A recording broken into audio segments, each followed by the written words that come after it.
नमस्कार, बहुत बहुत स्वागत है आपका आदि टीवी पर। मैं हूं आपके साथ पारुल। जी हाँ, 1.5 महीने से जिनकी नींदें उड़ी हुई थी, आज शाम उनको नींद बहुत अच्छी आने वाली है। देखिए, इसलिए भी कहा जा रहा है क्योंकि नतीजे सामने आ गए हैं। या तो कुछ ज्यादा उदास हैं तो आज भी नींद उड़ जाएगी, या तो फिर जीत गए हैं अगर तो उत्साह के साथ सुकून की नींद सोएंगे। बहरहाल हम बात कर रहे हैं मध्य प्रदेश की। देखिए, अलग अलग जगहों से जो रुझान आए वो भी हमने बिल्कुल डिटेल में आप तक पहुंचाए हैं, और उसके अलावा अब जो नतीजे सामने आ गए हैं वो भी पल पल हम आप तक पहुंचा रहे हैं। तो चलिए, सबसे पहले हम शुरुआत कर लेते हैं मध्य प्रदेश की उन सीटों की जहां पर जीत गए हैं जो प्रत्याशी। उनके बारे में भी बताएंगे, कौन हारे और कौन जीते, इनके बारे में हम आपको बताने जा रहे हैं। और क्योंकि इन पर शुरू से ही नजरें बनी हुई थी, इसलिए जानकारी बहुत जरूरी हो जाती है। ये हाई प्रोफाइल हॉट सीट थी, बड़े नेता थे, बड़े नाम थे जिन पर सबकी नजरें गड़ी हुई थी कि आखिर इस सीट पर होने क्या जा रहा है। ये बड़े नाम जो उतरे हैं, क्या ये चमत्कार कर जाएंगे, या फिर जो नए आए हैं वो इनकी क्लास लगा जाएंगे। तो ऐसा हुआ है, बड़े बड़े नाम भी ध्वस्त हुए हैं। और ऐसा इसलिए भी हम कह रहे हैं बड़े नाम ध्वस्त हुए हैं, तो उन जगहों पर या तो पुराने एक बार उनसे हारे हुए थे, या तो फिर कुछ नए चेहरे भी कमाल कर गए हैं। तो चलिए, सबसे पहले शुरुआत कर लेते हैं मध्य प्रदेश की वो सीट जो सबसे ज्यादा चर्चित रही। इसलिए भी हम चर्चित सीट कह रहे हैं। देख लीजिए जल्दी से ये दो तस्वीरें। आप जानते हैं इन्हें, मुख्यमंत्री शिवराज सिंह चौहान और उनके साथ टीवी के हनुमान जी, जिन्होंने प्रचार प्रसार हनुमान बनकर किया था, लेकिन उनका ये अवतार शायद वोटर्स को लुभा नहीं पाया और मुख्यमंत्री शिवराज सिंह चौहान एक बड़ी लीड के साथ यहाँ पर जीते हैं। तो हार जीत में हम आमने सामने इन दोनों को देख रहे थे उस वक्त, लेकिन अब जीत की बात करें तो बुधनी से मुख्यमंत्री शिवराज सिंह चौहान ने सीट पर जीत दर्ज कर ली है। ये क्लियर था कि कोई बहुत बड़ा फेस नहीं है विक्रम मस्ताल, और इसलिए भी शिवराज सिंह की जीत मानी जा रही थी। चलिए, अगला नाम हम आपको दिखा देते हैं। तो अगला नाम है इंदौर 1 सीट। कैलाश विजयवर्गीय के सामने संजय शुक्ला अमीर प्रत्याशी इन्हें कहा गया था, लेकिन कैलाश विजयवर्गीय राष्ट्रीय महासचिव भारतीय जनता पार्टी के जब ये उतरे तो माना तो ये जा रहा था कि अब तक जब कोई चुनाव नहीं आ रहे हैं तो अपना रिकॉर्ड खुद ही कायम कर बैठे हैं, यानी संजय शुक्ला को हरा दिया है। इस सीट पर कैलाश विजयवर्गीय ने अपना परचम लहराते हुए भारतीय जनता पार्टी का लोटस यानी कमल खिलाया है, और इस सीट को भारतीय जनता पार्टी ने अपने कब्जे में कर लिया है। अगली सीट मालिनी गौड़, आप जानते हैं महापौर इंदौर की रही, और इंदौर 4 सीट की अगर हम बात कर रहे हैं तो ये सीट जीतने में ये कामयाब रही हैं, और माना भी जा रहा था कि इंदौर 4 सीट को मालिनी गौड़ निकाल सकती हैं। लेकिन इस बार ये भी कंफ्यूजन, जब 3 महीने बचे ही थे तब ये कहा जा रहा था कि कुछ कहा नहीं जा सकता, वोटर साइलेंट है, कुछ भी पता नहीं चल पा रहा है, इस तरह की बातें हमने बड़े बड़े विश्लेषकों से ये सुना। तो वो साइलेंट थे, उनका कहना था कि कुछ भी हो सकता है। ये रोचक इलेक्शन था, और वाकई ये रोचक इलेक्शन है। अब प्रत्याशित नतीजे सामने आ रहे हैं। तो इंदौर 4 सीट की हम बात कर रहे थे जहां से मालिनी गौड़ जीती, और उसके बाद अब हम काला पीपल की बात कर रहे हैं। कुणाल चौधरी यहां से विधायक थे, लेकिन घनश्याम चंद्रवंशी यहां से जीत गए। माना जा रहा था कुणाल चौधरी जिस तरीके की मेहनत कर रहे हैं, कांग्रेस के एमएलए हैं, पहले जब विधायक नहीं थे उस समय भी वो युवाओं के लिए बड़े पुरजोर से तरीके से मुद्दे उठाते थे, लेकिन फिर एमएलए बने तो किसानों के लिए भी खूब मुद्दे उठाते थे। किसानों को समर्थन मूल्य बढ़ाकर देने की बात कुणाल चौधरी ने अलग अलग प्लेटफॉर्म्स पर उठाई थी, लेकिन शायद वो बात जनता को समझ नहीं आई, या जनता उनकी बातों के साथ, उनके दावों के साथ नहीं गई। काला पीपल से कुणाल चौधरी हार गए और चंद्रवंशी साहब जीत गए। सोनकच्ची अपने आप में बड़ी इंटरेस्टिंग सीट है। कोई मान सकता है कि सोनकच्च से सज्जन सिंह वर्मा हार गए, लेकिन इस चुनाव में यह भी दिखा दिया कि कितने भी बड़े कद का नेता हो, अगर जनता को अस्वीकार्य है तो अस्वीकार्य है, नतीजे उसके पक्ष में नहीं आएंगे। तो सज्जन सिंह वर्मा हार गए हैं इस सीट से। उनके सामने राजेश सोनकर थे। इनके बारे में कहा जा रहा था कि सज्जन सिंह वर्मा के सामने राजेश सोनकर को उठाकर शायद कांग्रेस को बीजेपी ने परोस कर सीट दे दी है, लेकिन हो उल्टा गया। तो राजेश सोनकर की हम बात कर रहे हैं जिन्होंने सीट जीत ली। अब नरसिंहगढ़ की बात करें तो नरसिंहगढ़ में मोहन शर्मा जीत गए हैं। आगे बढ़ते हैं जल्दी से अगली सीट की तरफ। नरसिंहगढ़ में हम बात कर रहे थे जहां आपने देखा आमने सामने मुकाबला था। अब रैली सीट देख लीजिए, गोपाल भार्गव की seat, high profile hot seat और हैवीवेट नेता, मिनिस्टर मध्य प्रदेश सरकार में, लेकिन नया चेहरा उतारकर कांग्रेस ने भी ये भी सीट बीजेपी को परोस कर दे दी थी। अगली सीट की तरफ हम बढ़ रहे हैं, जल्दी से अगली सीट दिखा दीजिए। तो नरेश ज्ञानचंदानी जी हुजूर सीट से रामेश्वर शर्मा बड़ी लीड के साथ 97,000 वोट्स, बड़ी लीड के साथ इस सीट को जीतने में कामयाब रहे। कहा भी जा रहा था काफी मेहनत की है, लेकिन हुजूर सीट पर ज्ञानचंदानी जी का ज्ञान शायद पसंद नहीं आया और हुजूर सीट पर ले गए रामेश्वर शर्मा। अटेर सीट की हम बात करें, हेमंत कटारे और सत्यदेव कटारे के पुत्र स्वर्गीय सत्यदेव कटारे, और उनके सामने अरविंद भदौरिया जी को उतारा था। अरविंद भदौरिया जी कहा जा रहा था बचा लेंगे सीट अपनी, लेकिन हेमंत कटारे कांग्रेस से जीत गए हैं। पिछली बार चुनाव हार गए थे, लेकिन अब ये सीट उनके पाले में चली गई है। कांग्रेस ने ये सीट जीत ली है। अभी तक की लिस्ट में कांग्रेस ने यहाँ पर खाता खोल लिया है। अगली बड़ी सीट की तरफ हम रुख करें तो बड़वारा ये सीट है। यहाँ पर धीरेन्द्र सिंह बड़वारा से जीत गए हैं। धीरेन्द्र सिंह बड़वारा से जीते हैं और विजय राघवेंद्र सिंह यहाँ से हार गए हैं। अगली सीट की तरफ जल्दी से हम रुख कर लेते हैं। तो देखिए 230 सीटें हैं, सारी की सारी सीटें तो हम आपको नहीं बता रहे हैं, लेकिन ये वो रोचक सीटें जिन पर नजर थी। बहसदेही की हम बात कर लें तो महेंद्र सिंह इधर चुनावी मैदान में थे और महेंद्र सिंह चौहान जीत गए हैं। वहीं अब कांग्रेस की बात करें तो यहाँ से धर्मू सिंह सिरसा हार गए हैं। तो ये जो कैंडिडेट्स की लिस्ट आप देख रहे थे, इसके बारे में हमने ब्रीफली आपको पहले भी बताया है, और अब जो हारे जीते का अनुमान लगाने की इसलिए भी बात आ रही है कि जरूरी हो जाता है कि किसे आपने वोट दिया और ज्यादा वोट जनता ने किसे दिया। तो अगली सीट आ जाती है आतिफ अकील, आरिफ अकील के बेटे हैं। इनके लिए ये चल रहा था कि साहब चाचा को टिकट दें घर में या फिर पुत्र को टिकट दें, तो कुल मिलाकर पुत्र को टिकट दिया और आमने सामने भोपाल उत्तर से आलोक शर्मा उतारा। आलोक शर्मा जी महापौर रहे, लेकिन यहाँ पर उनका जलवा नहीं चल पाया, सीट हार गए, आतिफ अकील जीत गए। जल्दी से नेक्स्ट स्लाइड दिखा दीजिए। नेक्स्ट स्लाइड की तरफ हम रुक कर रहे हैं। अगली सीट है देवास। देवास भी इंटरेस्टिंग सीट थी। जो यहाँ पर राज घराने का कह सकते हैं आपको दबदबा है सीट पर, और गायत्री राज्य पवार ये सीट निकालने में कामयाब रही थी और प्रदीप जी यहाँ से हार गए थे। कहा जा रहा था कि काफी एंटी इनकम्बेंसी है पवार फैमिली के खिलाफ, लेकिन यहाँ से सीट निकाल ली है गायत्री राज्य पवार ने। और चलिए अगली सीट की तरफ हम बढ़ जाते हैं। काफ़ी सारा डेटा है जो आप तक पहुंचाना है, इसलिए जल्दी जल्दी से हम दिखाना शुरू कर देते हैं। गाडरवारा सीट, तो गाडरवारा सीट पर आमने सामने जो प्रत्याशी हैं उनको आप देख ही रहे हैं। उदय प्रताप सिंह यहाँ से गाडरवारा से जीत गए हैं। लोटस यहाँ पर दिखाई दे रहा है आपको, कमल का फूल, और कांग्रेस का पंजा हारे के साथ, तो ये हार गए हैं। अगली सीट की तरफ मैं रुक कर लूं तो हमारे दर्शकों को जल्दी से बता देते हैं अगली सीट हमारे लिए कौन सी है। गंधवानी सीट है और यहाँ से उमंग सिंगार और सरदार सिंह साहब के बीच मुकाबला था, लेकिन जीते हैं यहाँ पे कांग्रेस के उमंग सिंगार। और ये कहा भी जा रहा था कि आराम से ये सीट निकाल लेंगे, और सरदार सिंह मीणा यहाँ से हार गए, यानी यहाँ पे कमल तो नहीं खिला लेकिन हाथ के पंजे की छाप छूट गई। नर्मदा प्रसाद प्रजापति, महेंद्र नागेश, यहाँ पर दोनों के बीच आमने सामने मुकाबला था। सीट काफी इंटरेस्टिंग थी, लेकिन यहाँ पर जीत गए हैं नर्मदा प्रसाद प्रजापति। कमलनाथ जी के कार्यकाल में विधानसभा स्पीकर भी रहे थे। चलिए अगली सीट दिखा देते हैं। तो वो हार गए हैं फिलहाल इस सीट से। और अगली सीट की तरफ मैं रुक कर लूं तो हमारे दर्शकों को दिखा देते हैं जबलपुर पश्चिम। ये भी हाई प्रोफाइल महाकौशल की हॉट सीट थी। राकेश सिंह साहब यहाँ से चुनावी मैदान में थे। तरुण भनोत कमलनाथ सरकार में वित्त मंत्री थे, लेकिन तरुण भनोत साहब अपनी सीट नहीं बचा पाए और वित्त मंत्री रहे, लेकिन कमलनाथ सरकार में बड़ा चेहरा, ये दोनों ही हैवी वेट नेता है। लेकिन राकेश सिंह के सामने भी चुनौती थी कि मोदी वेव्स में अपनी सीट सांसदी की तो निकाल पाए, लेकिन विधायकी की निकाल पाएंगे नहीं, तो निकाल गए हैं सीट कुल मिलाकर। सांची से प्रभुराम चौधरी जी और यहाँ पर इनके सामने जो प्रतिद्वंदी थे जी गौतम साहब, वो हार गए हैं। प्रभुराम चौधरी जी ने दोबारा ये सीट निकाल ली है, मिनिस्टर रहे शिवराज सरकार में। इस सीट पर भी काफी नजरें थी लोगों की, क्योंकि ये उन नेताओं में थे जो सिंधिया गुट से थे और आए थे। चलिए अगली खबर की हम बात कर लेते हैं और अगली खबर की तरफ हम रुक करें तो आमने सामने शुजालपुर की ये सीट है, जिसमें आप देख रहे हैं इंदर सिंह परमार स्कूल शिक्षा मंत्री, और उनके सामने जो कैंडिडेट रहे उनको हराते हुए इंदर सिंह परमार ने जीत दर्ज कर लिया। रामवीर सिंह सिकरवार हार गए थे। Next slide. अगली सीट की तरफ जल्दी से रुक कर लेते हैं। अगली सीट जो है वो है तराना। यहाँ महेश परमार के बीच और ताराचंद के बीच जो है मुकाबला था, और महेश परमार ने यहाँ पर जीत दर्ज की। यहाँ पंजे का निशान जमाने में वो कामयाब रहे, छाप छोड़ने में कामयाब रहे, लेकिन ताराचंद यहाँ से हार गए, यानी कमल का फूल नहीं खिला पाए।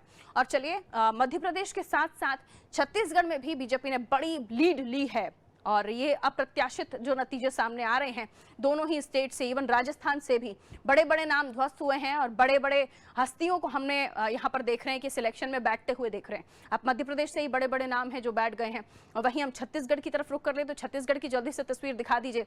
विक्रम उसेंडी रूप सिंह पोटाई के बीच मुकाबला था अंतागढ़ में। अंतागढ़ सीट पर विक्रम उसेंडी, लेकिन यहाँ पर यह कहा भी जा रहा था विक्रम उसेंडी आराम से सीट निकाल लेंगे, तो जीत विक्रम उसेंडी की हुई है और पोटाई साहब हार गए हैं। इसी के साथ अगली सीट की तरफ हम रुक करें। चित्रकूट जो सीट है यहाँ पर काफी चर्चा थी, बैज साहब को लेकर चर्चा थी, दीपक बैज साहब को लेकर, लेकिन जीत यहाँ पर किसने दर्ज की? विनायक गोयल ने।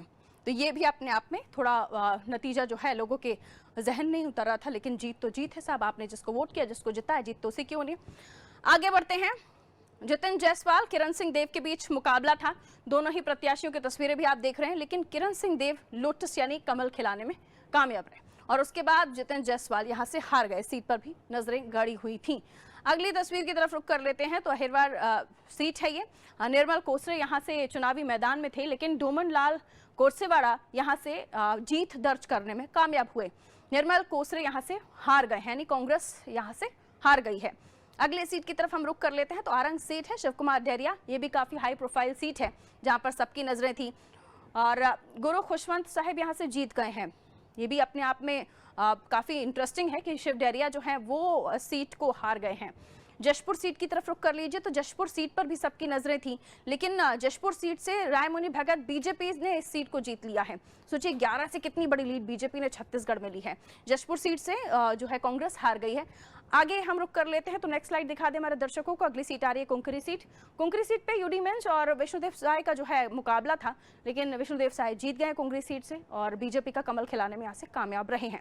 आगे बढ़ते हैं। ये जो सीटें हैं इन पर निगरानी नजर हमारी है, क्योंकि आपको हमें इस सीटों के बारे में बताना था और इसलिए भी क्योंकि काफी हाई प्रोफाइल सीटें हैं।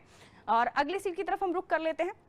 अजय चंद्राकर साहब की ये सीट है कुरूद, जहां से वो जीते हैं। उनके सामने तारिणी चंद्राकर थी। चंद्राकर वर्सेस चंद्राकर ये मुकाबला आप कह सकते हैं, लेकिन गई चंद्राकर के ही पास सीट, लेकिन अजय चंद्राकर यहाँ पर जीते हैं।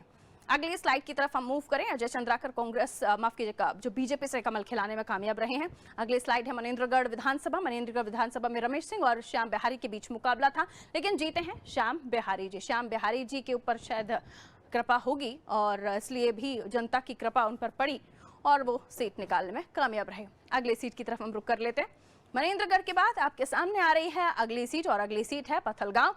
राम पुकार सिंह और गोमती साय, ये भी अपने आप में हाई प्रोफाइल सीट है। गोमती साय के लिए कहा जा रहा था कि सीट निकाल लेंगे आराम से, पथलगांव से वो जीत गए हैं। बीजेपी के लिए सीट निकालना बहुत बड़ी बात नहीं थी, या यूं कहें कि बीजेपी ने यहाँ पर अपनी जो पूरी की पूरी कड़ी मशक्कत है, जो भी कमजोर कड़ियां थी उसे कंप्लीटली सही करके और सीट को जीता है। राजेंद्र सीट रोहित साहू और अमितेश शुक्ला के बीच मुकाबला था, आप देख लीजिए, लेकिन रोहित साहू जो है यहाँ पर कमल खिलाने में कामयाब रहे, यानी बीजेपी के खाते में ये सीट गई है।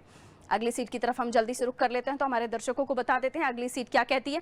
अगली सीट है आपके सामने तखतपुर सीट, जहां से रश्मि आशीष सिंह चुनावी मैदान में थी और लेकिन जीत यहां पर बीजेपी ने दर्ज की, तो धर्मजीत सिंह यहां से चुनावी मैदान में रहे और जीत दर्ज कर ली है।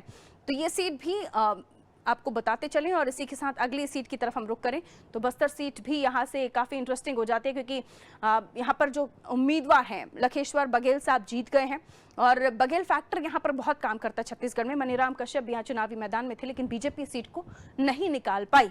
अब ऐसे में ये जैसे मैंने कहा कि बघेल फैक्टर काफ़ी काम करता है और जो प्रत्याशी हैं उनकी भी कड़ी मेहनत, उनका खुद का चेहरा, कौन से चुनावी चिन्ह पर लड़ रहे हैं। धर्मजयगढ़ की तस्वीरें आप देख रहे हैं, जहाँ पर लालजीत सिंह राठिया धर्मजयगढ़ से जीत गए हैं। लालजीत सिंह राठिया का मुकाबला हरिश्चंद्र राठिया से था, लेकिन हरिश्चंद्र राठिया हार गए हैं। तो राठिया वर्सेस राठिया भी आप कह सकते हैं फाइट थी, लेकिन दोनों ही राठिया में से एक ही राठिया को जीतना था, तो लालजीत सिंह जो है अपनी सीट निकालने में कामयाब रहे। अगली सीट की तरफ हम मूव कर जाते हैं तो अगली सीट अपने दर्शकों को दिखा दें। हाई प्रोफाइल हॉट सीट, बड़ी सीटें जिन पर नजर बनी हुई है। डोंडी लोहरा, जहां पर आमने सामने अनिला भेड़िया जी भी थी और अनिला भेड़िया जी जीती हैं सीट पर। उन्होंने जिन्हें हराया है वो है देवलाल हलवा ठाकुर और इन्हें हराने में भी भारतीय जनता पार्टी ने काफ़ी मशक्कत की है, क्योंकि काडर बेस पार्टी है। इनके यहाँ प्रत्याशी तो लड़ता है, पूरा का पूरा जो संगठन है वो भी चुनावी मैदान में होता है। तो अनिला भेड़िया जी की यहाँ से जीत दर्ज हो गई है। अगली सीट की तरफ हम रुख कर लेते हैं तो जल्दी से अपने दर्शकों को अगली सीट दिखा दे। तो कोटा विधानसभा सीट है, जहाँ से प्रबल प्रताप जो है चुनावी मैदान में थे और अटल श्रीवास्तव लेकिन कोटा सीट से जीत दर्ज कर पाए हैं और वो भी कांग्रेस के कैंडिडेट, और हारे हैं प्रबल प्रताप सिंह जोदेव। अगली सीट की तरफ हम बढ़ जाते हैं तो अगली सीट आपको बता देते हैं।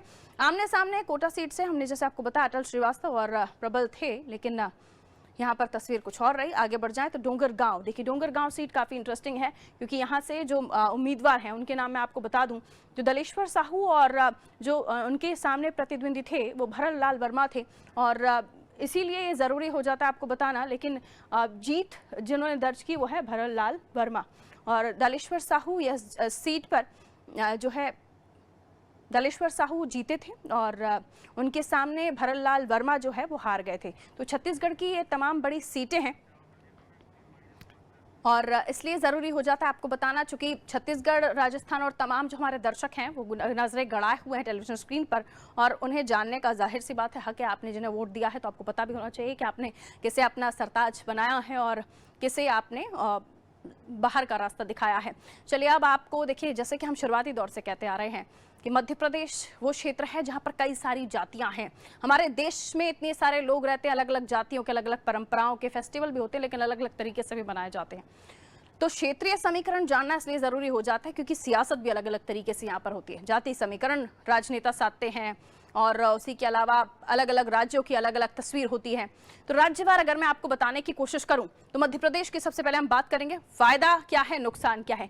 तो 2018 की तस्वीर जल्दी से आप देख लीजिए। 2018 में बीजेपी के पास कितनी सीटें थी? 109, और जो कांग्रेस के पास जो फिगर्स थे वो थे 114। अब ये जो नंबर्स बड़े हैं, जो चुनावी रुझान अब तक सामने आ रहे हैं, जो कुछ नतीजों में बदले हैं, तो बीजेपी के पास नंबर्स कितने हैं? 167 यानी 167, और प्लस में कितने आ रहे हैं? यानी बढ़ोतरी कितनी हुई है? 58 सीटों की बढ़ोतरी हुई है रुझानों के हिसाब से। 62 सीटें कांग्रेस के खाते में जाती हुई दिखाई दे रही हैं। नुकसान कितना हो रहा है? 52 सीटों का नुकसान हो रहा है कांग्रेस को। 52, आप नंबर नोट कीजिए कितना बड़ा फिगर है ये। अगली हम स्थिति बता दें तो मध्य प्रदेश के साथ हम अगली तस्वीर पर रुक करेंगे छत्तीसगढ़ की तस्वीर। छत्तीसगढ़ इसलिए बता रहे हैं क्योंकि छत्तीसगढ़ भी हमने देखा कि 4 राज्यों में से बीजेपी के खाते में जाता हुआ दिखाई दे रहा है। तो काफी फिगर्स जो परिवर्तित हुए हैं यहाँ पर, अप्रत्याशित, जिस पर यकीन ही नहीं हो रहा किसी को। तो 2018 में पहले क्या स्थिति थी वो आपको बता दूं। 2018 में बीजेपी के पास मात्र 15 नंबर्स थे। 15 नंबर्स, ये देखिए 15 सीटें बीजेपी के पास थी 2018 में, लेकिन कांग्रेस के पास जो सीटें गई हैं वो 67 सीटें। ये कब की बता रही हूं मैं तस्वीर आपको? 2018 की। लेकिन 2023 में आप देखिए तो 2023 में ये जो नंबर्स हैं ये बदल गए हैं। बीजेपी के पास 54 सीटें सीधे तौर पर जाती हुई दिखाई दे रही है, और अभी भी इनको कितना फायदा होता हुआ दिखाई दे रहा है 2018 से 2023 में, यह है +39 यानी 39 सीटों का फायदा होता हुआ दिख रहा है। 15 से सीधा 54 पर जंप किया है भारतीय जनता पार्टी ने। यानी कितनी कड़ी मेहनत भारतीय जनता पार्टी ने छत्तीसगढ़ में की, इसका अंदाजा लगाइए। और कांग्रेस या ओवर कॉन्फिडेंस में थी, या जो मुद्दे हमने अलग अलग विश्लेषण हमारे सामने जो एक्सपर्ट्स बैठे हुए थे उन्होंने बताया मुद्दे, जिसमें ये भी मुद्दा था कि जो भ्रष्टाचार घोटाले थे वो भी मुद्दे सामने आ रहे थे। ये भी कहा गया कि वहां पर धर्म परिवर्तन बड़ा मुद्दा था। तो कई सारे चीजें हैं, लेकिन जो स्थिति है वो -34 यानी कितनी 34 सीटें आने का अनुमान, लेकिन 34 सीटें ही जो है वो माइनस में चल रही हैं। तो ये छत्तीसगढ़ की पिक्चर जो आप देख रहे हैं 2018 से क्या 2023 में आती हुई दिखाई दे रही है। चलिए अगले स्टेट की हम बात कर लें। अगला स्टेट है राजस्थान। राजस्थान पर भी इसलिए नजर है, वसुंधरा जीत गई है। हालांकि बीजेपी के पास उस वक्त 73 नंबर्स थे, लेकिन कांग्रेस के पास आप देखिए तो उस वक्त 100 सीटें, सीधा सेंचुरी मारी थी कांग्रेस ने। लेकिन अब आ जाइए 2023 में, तो 2023 में किस तरह की तस्वीर बदली है तो आप देख लीजिए। बीजेपी 114 + 41 इसलिए लिख रहे हैं क्योंकि 114 सीटें इनको मिलती हुई दिख रही हैं। फायदा कितनी सीटों का? 41 सीटों का। और कांग्रेस को कितनी सीटों का नुकसान? 70 अगर मिल रही हैं तो -30 यानी 30 सीटों का नुकसान होता हुआ दिख रहा है। तेलंगाना की तस्वीर दिखा दीजिए। तेलंगाना देखिए, तेलंगाना 2018 में क्या था? बीआरएस ने 88 सीटें जीतनी थी, कांग्रेस 19 पर सिमट गई थी, अन्य के पास एक सीट महज गई थी, बीजेपी के पास एक सीट गई थी। और उसके बाद अब 2023 में तस्वीर देखें तो बीआरएस 36 पर आ गई है, सीधा 50 से ज्यादा सीटों का नुकसान, आप कह सकते हैं 52 सीटों का नुकसान, और कांग्रेस 67 पर आ गई है। यानी कांग्रेस उस स्टेट को 5 स्टेट में से निकालने में कामयाब रही है। तो ये 4 स्टेट की बात हम कर रहे हैं जहां पर तेलंगाना में कांग्रेस ने अच्छा प्रदर्शन किया, बाकी 3 हिंदी पट्टी राज्यों में कांग्रेस का कोई अच्छा प्रदर्शन नहीं रहा। और इसी के साथ फिलहाल मुझे दीजिए इजाजत। चर्चाएं लगातार जारी हैं, रुझान लगातार जारी हैं, सीटों पर, हॉट सीटों पर क्या तस्वीर बन रही है वो भी आपको बताते जा रहे हैं। फिलहाल मुझे दीजिए इजाजत, नमस्कार।